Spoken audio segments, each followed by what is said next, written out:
আজি আমাৰ প্ৰথম খবৰটো এটা গুৰুত্বপূৰ্ণ খবৰ, এটা বিগ ব্ৰেকিং নিউজ। খালী হৈ থকা একাউণ্টৰ পৰা ছেকেণ্ডতে উলিয়াব পাৰিব 10,000 টকা। এতিয়া আপোনাৰ একাউণ্ট শূন্য বেলেঞ্চ হ'লেও এটিএমৰ পৰা উলিয়াব পাৰিব 10,000 টকা। পকেটত এটকাও নাথাকিলেও চিন্তাৰ কাৰণ নাই, আপুনি খালী হৈ থকা একাউণ্টৰ পৰা উলিয়াব পাৰিব 10,000 টকা। অভাৰড্ৰাফ্ট সুবিধা থাকিলে আপুনি লাভ কৰিব 10,000 টকা।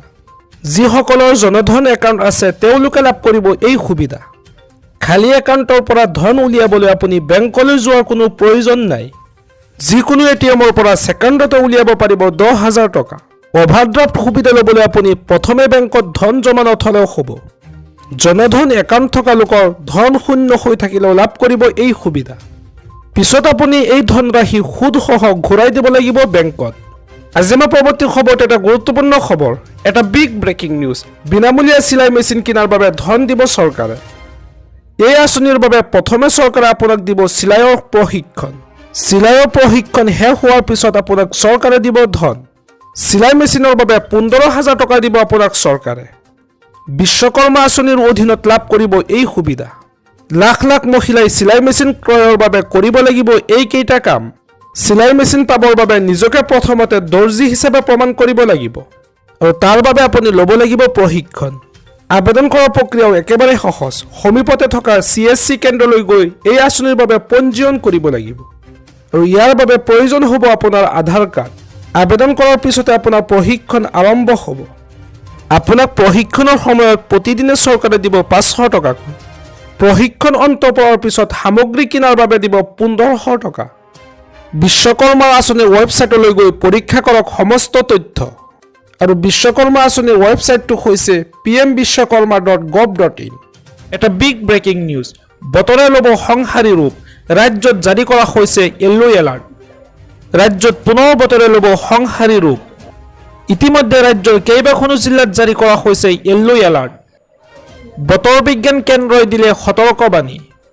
যোৰহাট, ডিব্ৰুগড়, তিনিচুকীয়া, কাৰ্বি আংলং, গোলাঘাট, লখিমপুৰ, ধেমাজি, কোকৰাঝাৰ, বঙাইগাঁও, দক্ষিণ শালমাৰা, মানকাছা, ধুবুৰী, বজালী, বৰপেটা, গোৱালপাৰা, চিৰাং, বাক্সা, কামৰূপ গ্ৰাম্য, কামৰূপ মেট্ৰ', নলবাৰী, তামুলপুৰ, মৰিগাঁও, ডিমা হাছাও এই জিলাসমূহত বিজুলী ঢেৰেকণি সহ বৰষুণ পৰাৰো সম্ভাৱনা প্ৰকাশ কৰিছে বতৰ বিজ্ঞান কেন্দ্ৰই।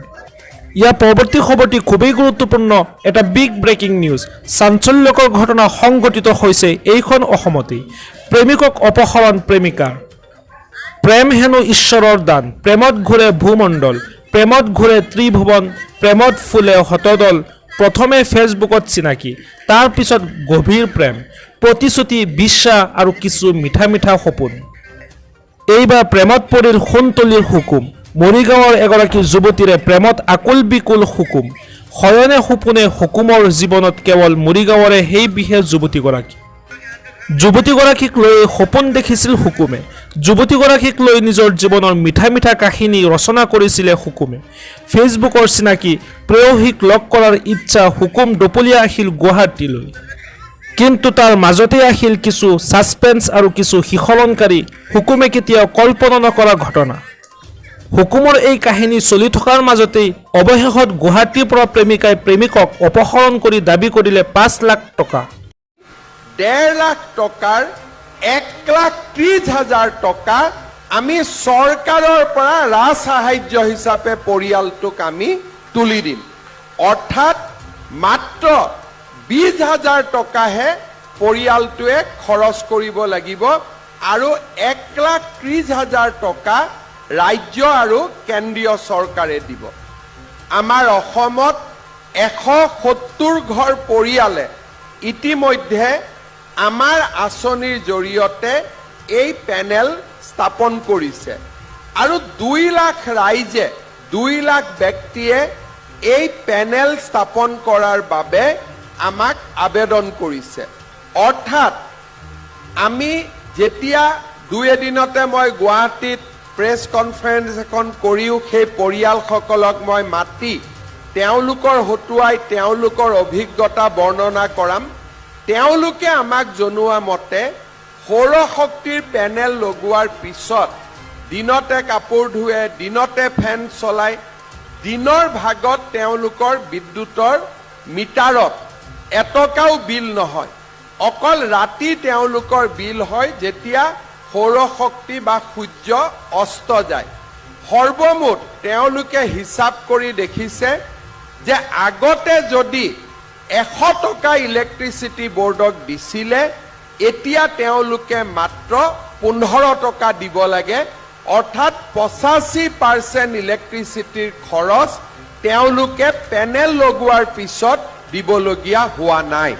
সেইবাবে মই নামৰূপ বা নাহৰকটীয়া বা আমাৰ ডিব্ৰুগড় জিলাৰ ৰাইজক অনুৰোধ কৰিম যে আপোনালোকে যিহেতু 20,000 টকা লগালেই আমাৰ ইলেক্ট্ৰিচিটি খৰচ বা ইলেক্ট্ৰিচিটি বোৰ্ডক আমি বিল এক প্ৰকাৰ দিয়াৰ প্ৰয়োজনীয়তা নোহোৱা হৈ যাব। সেইকাৰণে আমি এই আঁচনিটোৰ যিমান পাৰি সিমান আমি সুবিধা ল'ব লাগে। নিজৰ ঘৰত যেতিয়া আমাৰ ইলেক্ট্ৰিচিটি আমি নিজেই উৎপাদন কৰিম, আমি বোৰ্ডৰ পৰা ইলেক্ট্ৰিচিটি কিনিব নালাগে। আৰু ৰাইজে যদি আমাৰ পৰা ইলেক্ট্ৰিচিটি নিকিনে, আমিও বাহিৰৰ পৰা ইলেক্ট্ৰিচিটি কিনাৰ প্ৰয়োজনীয়তাটো নোহোৱা হৈ পৰিব।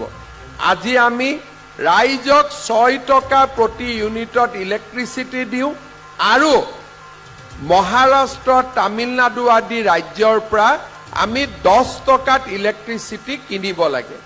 সূৰ্য যিহেতু সকলোকে সমানে পোহৰ দিয়ে, সূৰ্যৰ পৰা যদি আমি সৌৰ শক্তি উৎপাদন কৰিব পাৰোঁ, আমিও বাহিৰৰ পৰা ইলেক্ট্ৰিচিটি কিনিব নালাগে আৰু ৰাইজেও ইলেক্ট্ৰিচিটি বোৰ্ডক টকা দিয়াৰ প্ৰয়োজনীয়তাটো নোহোৱা হৈ পৰিব। শ্ৰদ্ধাৰ ৰাইজ, ইলেকশ্যনৰ সময়ত মই নাহৰকটীয়াৰ মিটিঙত আহোঁতে কেইবাটাও নতুন নতুন চৰকাৰৰ আঁচনিৰ কথা উল্লেখ কৰিছিলোঁ আৰু আজি নিৰ্বাচন হৈ যোৱাৰ পিছতেই আমি লগে লগে এই চৰকাৰে বা মই বিভিন্ন মিটিঙত ঘোষণা কৰা আঁচনিসমূহ ৰূপায়ণৰ কামত ইতিমধ্যে আমি জঁপিয়াই পৰিছোঁ। নিৰ্বাচনৰ সময়ত আমি ঘোষণা কৰিছিলোঁ যে আত্মনিৰ্ভৰ অসম, মুখ্যমন্ত্ৰীৰ আত্মনিৰ্ভৰ অসম, এই আঁচনিৰ অধীনত আমাৰ যুৱ শক্তিক আমি 1 লাখ টকাৰ লোন আৰু 1 লাখ টকাৰ ৰাজ সাহায্য আমি প্ৰদান কৰিম। এই আঁচনিখনৰ অধীনত ইলেকশ্যন হৈ যোৱাৰ লগে লগে আমি ল'ৰা ছোৱালীবিলাকৰ ইণ্টাৰভিউ লোৱা আৰম্ভ কৰিছোঁ আৰু ছেপ্টেম্বৰ মাহত আমি 30,000 যুৱক যুৱতীক 1 লাখ টকাকৈ ৰাজ সাহায্য প্ৰদানৰ বাবে আমি তীব্ৰ গতিত আগুৱাই গৈছোঁ।